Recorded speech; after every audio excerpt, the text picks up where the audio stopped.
Alhamdulillah hadana li hadza wa ma kunna linahtadiya laula an hadana Allah.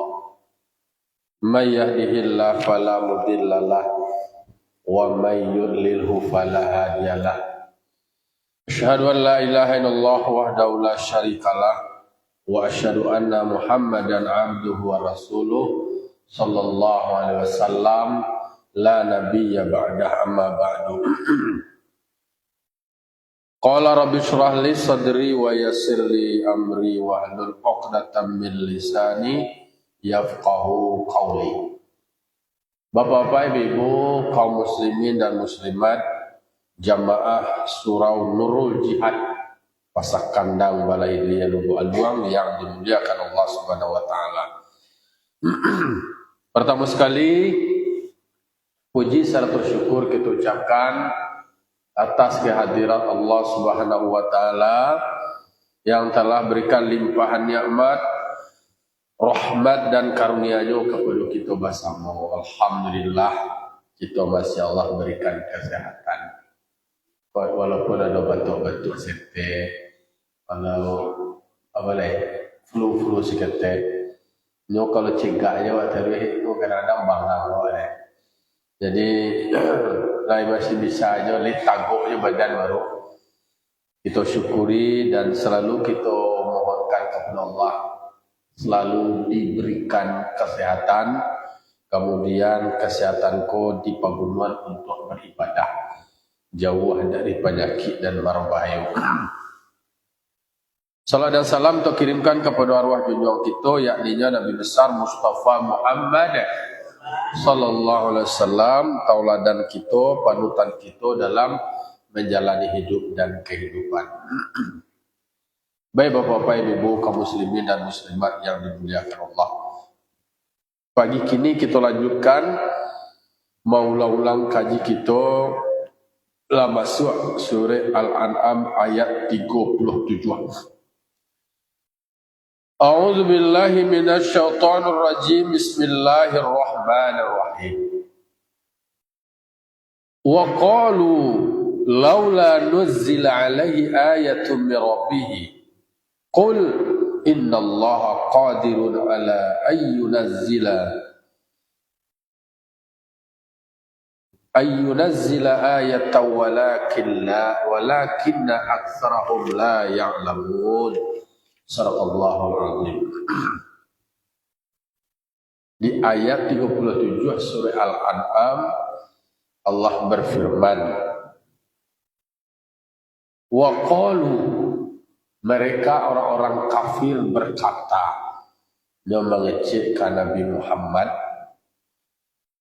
kapiye dan kapiye berada di Makkah. Berarti konteks ayatnya adalah terjadi di Makkah. Orang kafir Makkah mengecilkan Nabi Muhammad. Mereka yang selalu meragukan kerasulan Nabi Muhammad, mencoba membantah dakwah Nabi Muhammad, menolak dakwah Nabi Muhammad.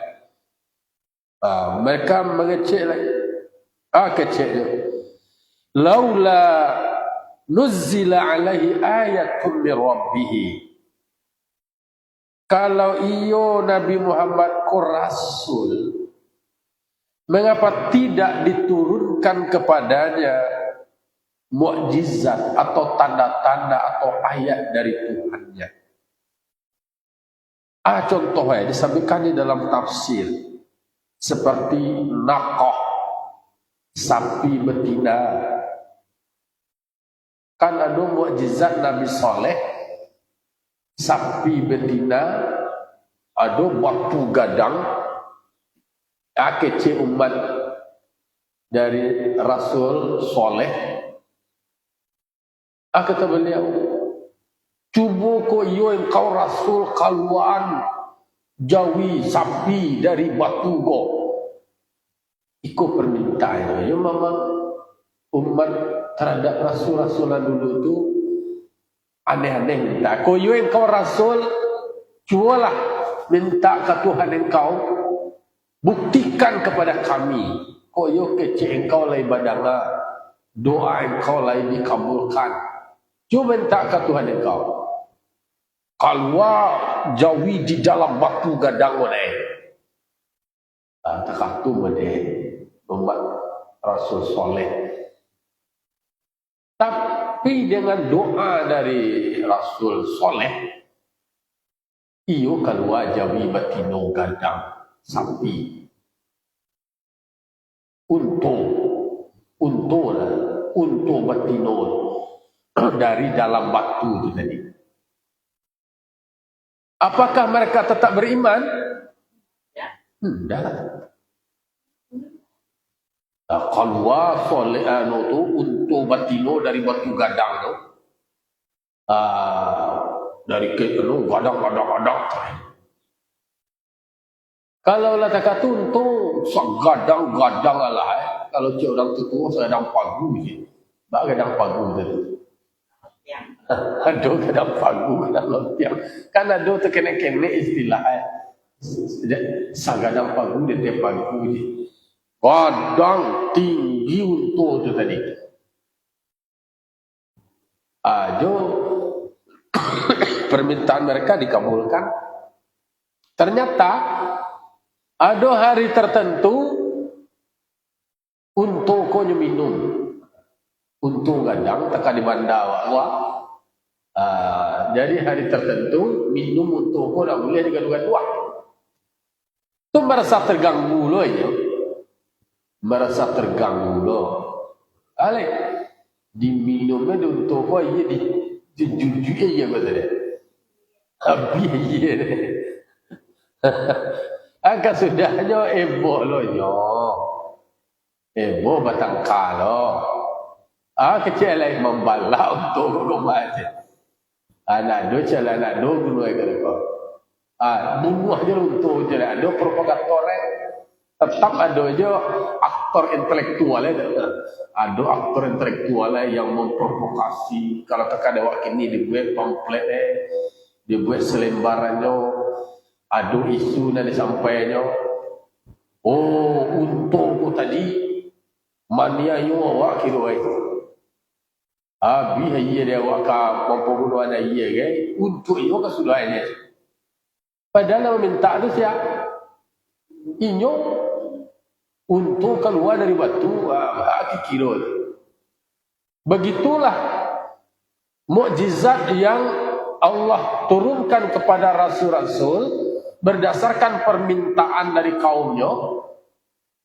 Kalau dalam kajian tauhid, sesuatu yang mustahil dalam pandangan manusia, tapi di dalam hukum akli, segala sesuatu ini tidak mungkin dalam pandangan logika akal manusia.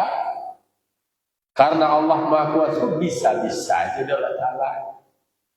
Itu namanya hukum akli jaiz bagi Allah. Jadi boleh-boleh saja, bisa-bisa saja Allah Ta'ala. Anak ketik mengecek bisa, api yang secara adatnya membakar, tapi bagi Nabi Ibrahim tak bisa membakar api itu. Kok untung dari batu balau kat itu. Untung tentu dari kene dari ibu lah iya ni. Aku kan sebuah pembuktian supaya kami percaya kok ia benar cubalah minta satu anak tu ada lo untung. Jadi kan Nabi Muhammad takah tu dua orang musyrik Makkah, orang kafir Makkah tu mengecek ke Nabi Muhammad, kau engkau rasul, tentu engkau istilahnya dekat dengan Allah. Kecil orang ini ordal lah aja, ada ordal, ada ordal lah aja. Coba minta ke Tuhan engkau tu turun lo lah pakai mukjizat lo dah aja. Takah mah takah dulu. Takah Nabi Musa punya tongkek.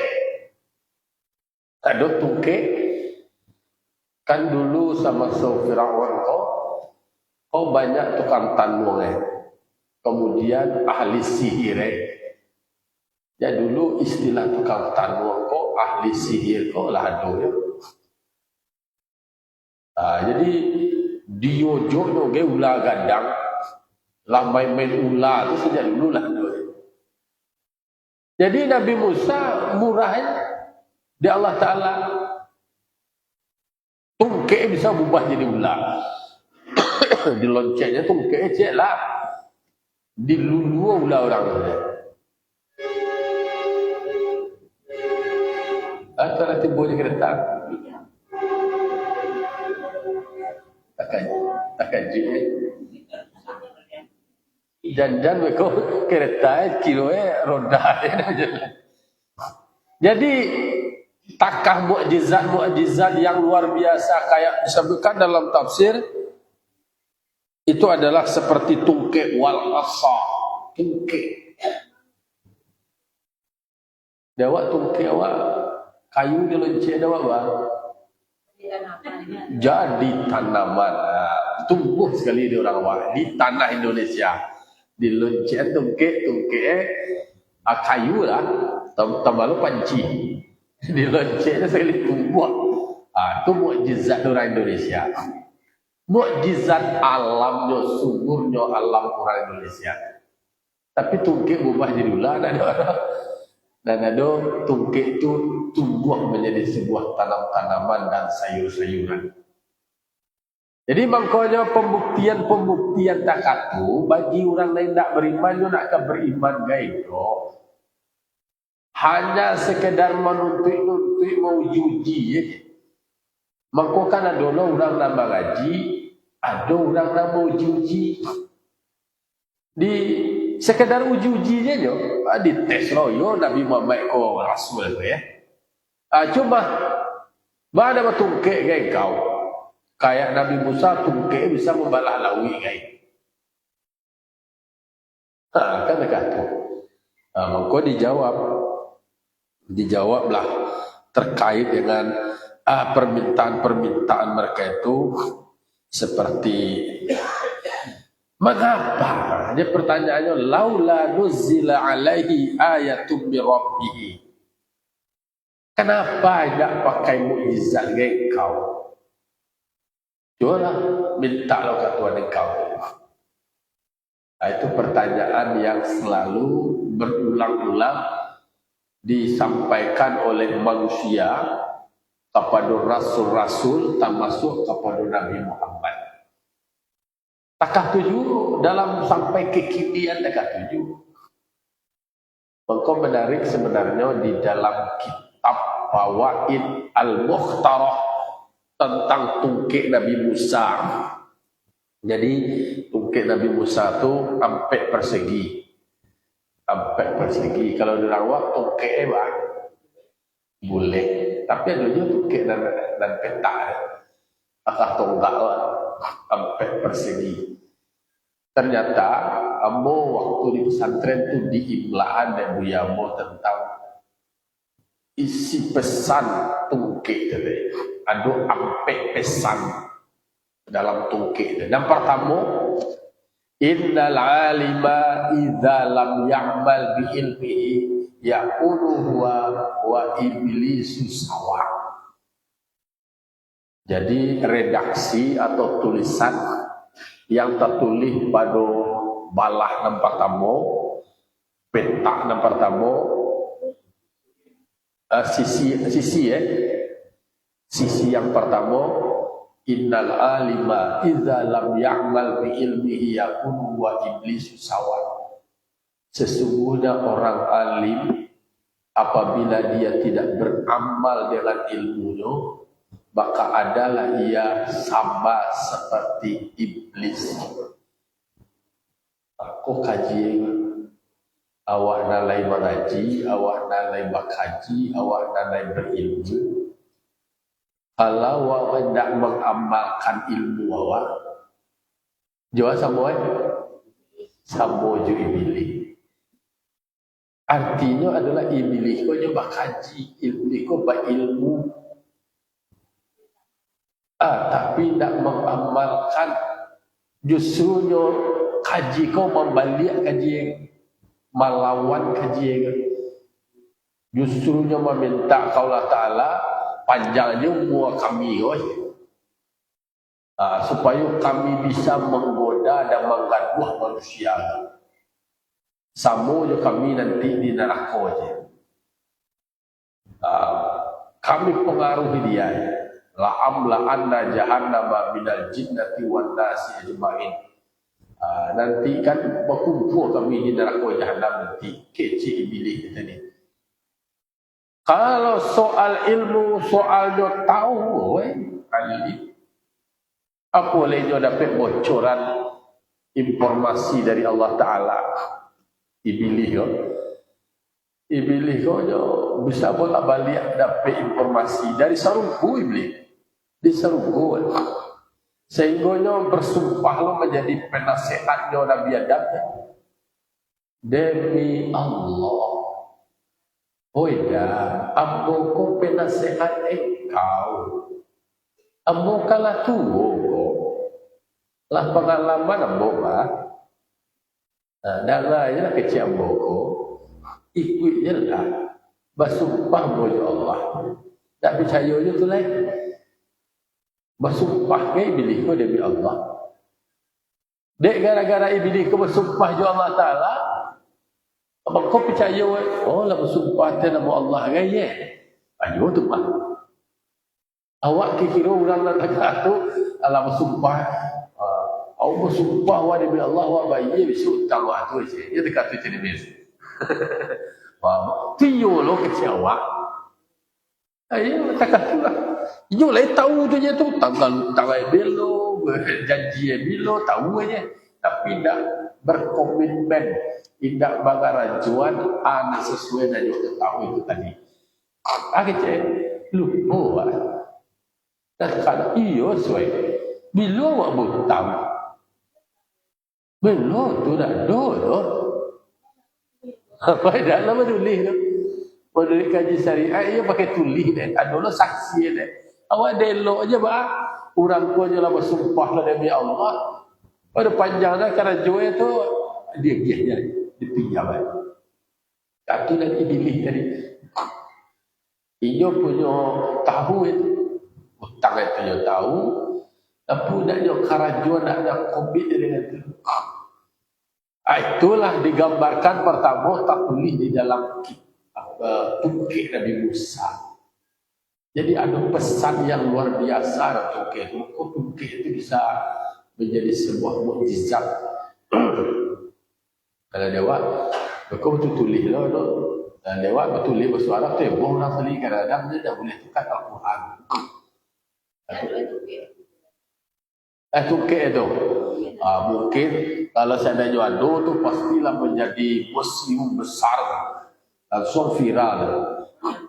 Sedangkan Syekh Burhanuddin kan beberapa ulama-ulama tu orang builah, kok sulpanelah, kok apalah bisa hanya builah sampai museum asli.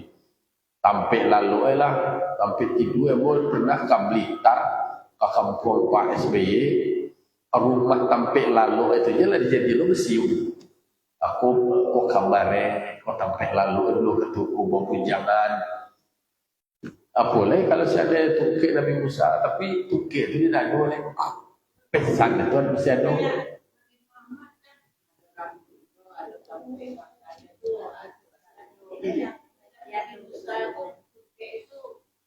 Itu dia tak ada. Kalau ada orang memikir tu masjid mana tu lah.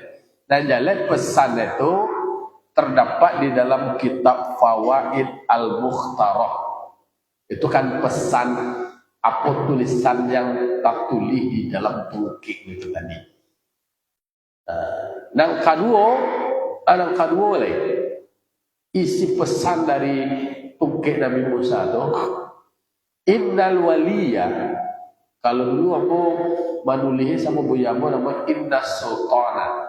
Sesungguhnya pemimpin idza lam ya'dil bainan nas yaqulu huwa fir'aunu sawa. Seorang pemimpin apabila dia tidak adil di antara umatnya, kalau menimbang nak sama barik maupun nak sama panjang, memutuskan indah adil, samanya seperti Fir'aun. Karena Firaun ko hukum tu kalamak dia tajam ke bawah, tumpul katih kan di sana. Jadi masalah keadilan kau memang sejak dulu tu lah takaknya duya. Maka Dewan Dura Indonesia talak tadi dan kalimu di sila kamera letak dan kalimu tu cita-cita terakhir awak. Keadilan sosial bagi seluruh rakyat Indonesia. Dan kalimat lalu dia sampai lah masih harapan tapi jadi yolah lai adonyo visi di dalam sila tadi berharap yuk keadilan untuk semuanya. Adona na iya gaji, adona nak turun ke gaji, adona nak gaji orang kini. Perdebatan di dunia maya, di dunia internet, itu lebih lagi heboh-heboh. Ya, jadi itulah digambarkan betapa sebuah pesan di dalam tongkek Nabi Musa itu lah memberikan semacam peringatan. Dan pertama itu kritikan, peringatan bagi orang alim.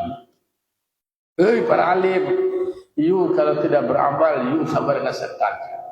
Bari itu letak, marah ke bari itu. Dan kedua kepada pemimpin, wahai pemimpin, mulai dari bawah, termasuk keluarga. Termasuk keluarga. Bangga katih tu, jangan presiden yang datang sampai awak je lah. Di rumah, Pujuana, bahasih cara mengukur keadilan. Seorang anak, seorang kuliah, seorang SMA, seorang SMP, seorang CD, seorang baru lagi ya baru. Coba cara dia itu dibagi sama rato ya. Dia buat sama boleh jariang dibagi jariang kau 13 orang. Kau nak kena baru lagi ya dia bukan jariang. Sesuai do. Jadi hukum definisi adil itu menempatkan sesuatu pada tempatnya sesuai dengan porsinya. Jadi makanya di situ tu memang pemahaman terkait dengan keadilan. Jadi soal pemimpin tidak adil, bahkan di dalam hadis Rasul pun, dan membuat kehidupanku menjadi berantakan, menjadi tidak bagusnya kebijakan pemimpin yang tidak adil. Hanya untuk kelompoknya saja, atau golongannya, atau partainya, atau pendukungnya. Hanya itu saja, benar-benar adil. Berat memang menjadi pemimpin itu akan dimintai pertanggungjawaban dari sebuah kebijakan. Kalau sebuah kebijakan yang ditandatangani itu ternyata bersifat diskriminatif, menguntungkan bagi segelintir atau kelompok tertentu, kemudian ada motif untuk menghancurkan atau mengganggu kelompok lain, ya udah berarti itu tidak adil. Kalau tidak adil, ya tidak beruntukkan kalau mbak dia ya. Oh, kini berdasarkan perlindungan dari tukang tanduang kerajaan kau terancam wahai raja kecil tukang tanduang. Kau terancam akan lahir seorang anak laki-laki, dikhawatirkan dia akan menggoncang kekuasaanmu, akan mengganggu kekuasaanmu yang otoriter kau nak buat kau menjadi ancaman, kau jadi musuh kau, berbahaya kau. Kecil perintah instruksi, tolong razia bagi perempuan yang hamil, yang mengandung, tolong razia. Catat dah boy, by name, by address. Siapa boy, di bawah bahaya. Lakukan pengawalan ketat dan melekat. Satu orang dah bunci, kemudian lah dikawalnya di tentara. Satu orang dah mengandung, dikawalnya kemudian. Tapi bagi Allah Ta'ala, mau mengelabui mereka melakukan tipu daya, ya udah mereka sudah tertipu daya. Tipu dadek Nabi Musa, dah beban. Tipu dan lain lah, ia dah laki-laki langsung digodoh aja, langsung didampi aja, dibunuh. Tapi kategori Nabi Musa, nak dompet, lapeh, bagi Allah Ta'ala kuasa saja. Jadi, basanda kepada kekuasaan Allah Ta'ala, yakin bahwa Allah akan melindungi bagi orang yang akan dilindungi oleh Allah Ta'ala. Itu Nabi Musa yang akan menjadi Rasul, itu alur cerita. Jadi, lahado dari ketek itu ceritanya itulah ya dramatis lah. Ya Allah, tergambarkan betapa di bawah tekanan ketika masih dalam rahim ibu dalam kandungan ibu lahado kebijakan untuk membunuh beliau. Padahal memang beliau mana sasarannya yang lain yang kemudian yang kanai. Sesuatu yang ditakuti oleh Firaun itu mana lo nanti kau bahaya bayanglah tu. Orang aja takutin dari Nabi orang sana itu mati bodoh Nabi Musa. Dia itu Kiroi bidi Asia dan sadang mandi lo di Sungai Nil. Nampaklah nak kau dalam film kini kau dalam bala nama dia. Dalam bandungan dan pakai atau apa pakai nama itu tudung nama itu. Taranjang kok pol nama dalam film itu dah nampak dek Asia. Oh, aduh anak kete. Betul ada Asia kau nak lebana. Kalau nak disentuh dek Firaun. Aduh Asia nak muak dah. Firaun kapi. Nampak anak laki-laki, bayi laki-laki. Oh, nak kakak sayang Asia. Langsung dia dibawa ke istana. Iko yang mengancam yang ditakuti oleh Firaun tiba ke istana asali. Dek mencari Asia ko sayang ke Nabi Musa bayi. Anak Abdullah ko kan yo terpaksa sayang lo gitu. Ko kan kelebah laki-laki yo. Anak ketujuh dek bini, akaba anak laki yo ketujuh lo. Yo sayang-sayang aduh Asia ko di dunia dah Nabi Musa kecil tu bayi tu. You cek dan lo yo,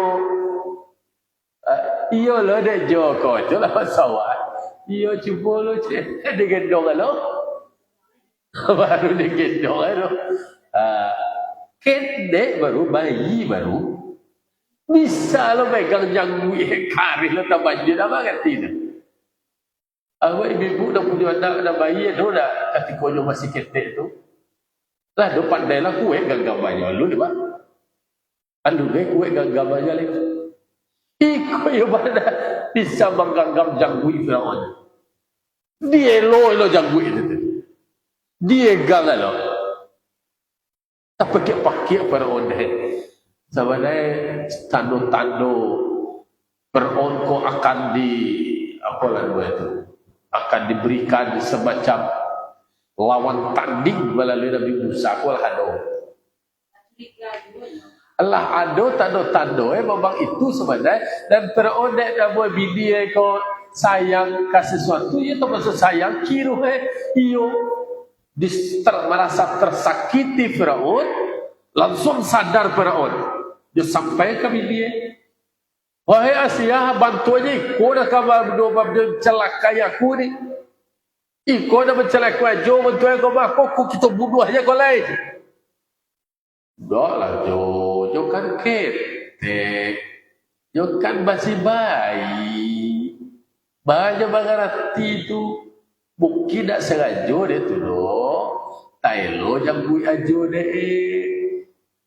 Kalau Jo tak percaya, cuba wak uji, wak simulasikan, wak sadiwan, suruh aja barangkak di meja, kemudian diletakkan baru di situ, diletakkan roti di situ, suruh aja barangkak, suruh pilih ada mana ada pilihan, kalau ganti bentuk baru itu tentu ada baru ada tegak baru dia awak.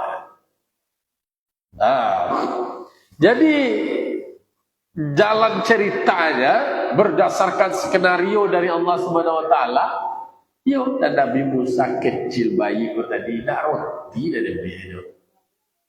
Baru dari itu dari makan. Nah, itu yang membuat kapelong-kapelong lidah itu tadi. Nah, jadi itu alur cerita, ternyata semuanya itu bisa-bisa saja bagi Allah. Makanya Fir'aun yang menjadi pemimpin yang tidak adil, langsung ada anak kecil bayi yang berada di istananya sendiri. Itulah yang akan menghancurkan dan mengalahkannya. Walaupun firasatnya dan hasil kajian dari tenaga ahlinya, tim tenungnya, memang ada tabayang yang akan mengganggu, mengusik, mengancam kerajaannya. Jadi pemimpin yang tidak adil di antara manusia itu disamakan, levelnya lah dicontohkan seperti Fir'aun sawa.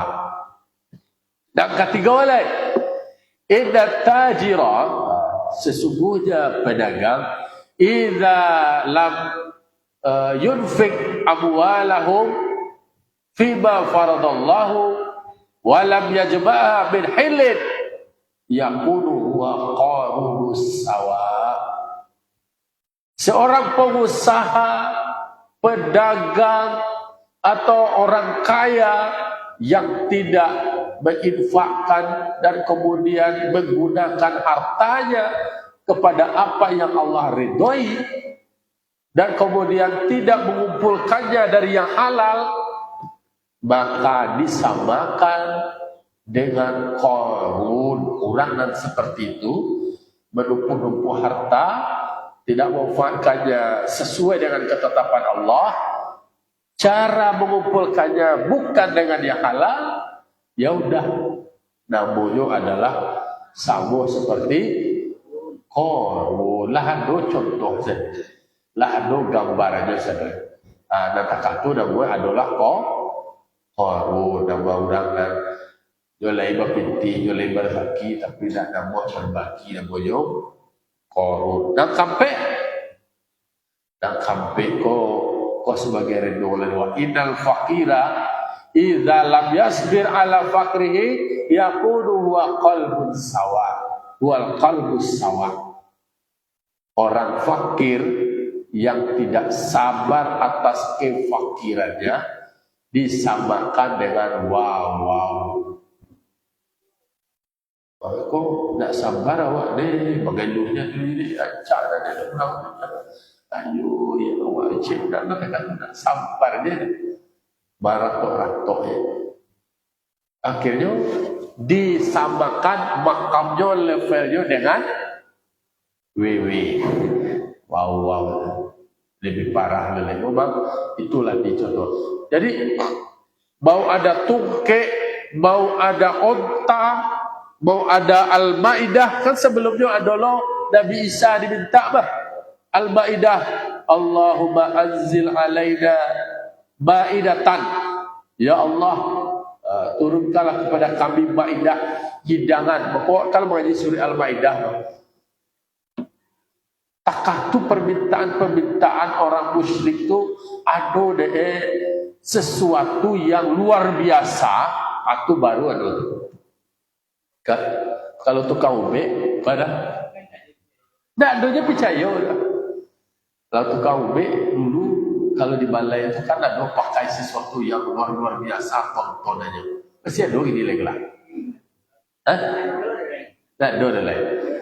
Dulu boleh ada keluar ular dari bahala, ada pertunjukan sulap lah, kan ada macam-macam. Ini kasado trik-trik itulah dibongkar di medsos ada. Lah dibongkar dulu awak kan ada informasi baca tak apa. Inilah dibongkar sedulur lah tahu orang dan gaya-gaya dalam itu lah tahu orang sendiri. Jadi orang kafir Makkah pun dia meminta kepada Nabi Muhammad, coba buktikan kepada kami apa mukjizat yang kamu punya. Minta lo ke Tuhan engkau itu. Maka dikatakan oleh Allah Ta'ala, qul lahum, katakan bagi mereka, innallaha qadirun ala ayyunazzila ayatan. Sebenarnya Allah itu maha kuasa, bisa saja Allah itu menurunkan mukjizat atau ayat-ayat atau tanda-tanda berdasarkan permintaan mereka, berdasarkan keinginan mereka, bisa saja, mudah bagi Allah Ta'ala. Walakin tetapi aktsarahum la ya'lamun, tetapi kebanyakan dari mereka tetap tidak mengetahuinya. Padahal sebenarnya dijelaskan di dalam tafsir, li anna nuzulaha balaun alaihim. Sesuatu yang minta itu tadi, sebenarnya kalau diturunkan sesuatu yang mereka minta, justru menjadi bala bagi mereka, menjadi ujian dan cobaan bagi mereka. Diminta untuk itu tadi, kasudahnya untuk itu tadi, babidum bayi ada banyak, lalu dibunuh untuk itu. Kasudahnya berdoa lah Nabi Soleh, hancur negeri itu, hancur lembur negerinya. Konsekuensi dari permintaan mereka itu liwujubi alakihim injahaduha, mesti terjadi kebinasaan terhadap mereka jika mereka melakukan pembangkangan. Lah diturunkan mukjizat ini, lah kok konsekuensinya justru membangkangnya, akhirnya apa yang terjadi? Justru inyo dan akan cilako, terjadilah kebinasaan. Musibah jadi hancur negeri mereka. Jadi makanya bagi Nabi Muhammad dan takah-takah itu tidak dimanfaatkan. Karena bagi Nabi Muhammad membangun sebuah tatanan peradaban yang damai, kemudian tidak ada kerusakan, bahwa ada perperangan itu sebagai respon saja dari keinginan mereka. Mereka yang melakukan tekanan perperangan, ya udah diamnya waktu tak dulu ikhtiar dong. Itulah poinnya adalah ketika mereka menuntut supaya diturunkan tanda-tanda atau mukjizat, maka bagi Allah Ta'ala semuanya mudah saja melakukannya. Tetapi mereka saja yang tidak mengetahui konsekuensi dari yang mereka minta itu justru akan berdampak bagi mereka. Jadi renungannya bagi awak adalah bahwa ternyata di dalam praktek kehidupan banyak orang contohnya dan kaidah tidak ada. Ada undang awak berele. Ini undang mana aja lah, ini undang kecil ya. Dua awak yang mana kaidah tidak aja kan? Kan itu contohnya. Dan kaidah tidak aja, tapi dan kayu tahu dia jomblo aja. Tapi mana kaidah tu banyak gaya, banyak gaya. Jadi saja dulu gaya-gaya takatu lalaan, lah hamba gaya-gaya takatu. Saja dulu takatu juga dipakai-pakainya gaya lah boleh nak main lah. Kecil orang kini mana main. Nah itu dan lain. Itulah kira sebagai renungan awak dalam kehidupan keseharian awak. Memahami perilaku-perilaku manusia itu digambarkan dan diceritakan Allah di dalam Al-Quran. Fa'tabiru ya ulil absar la'alakum turhamun. Assalamualaikum warahmatullahi wabarakatuh.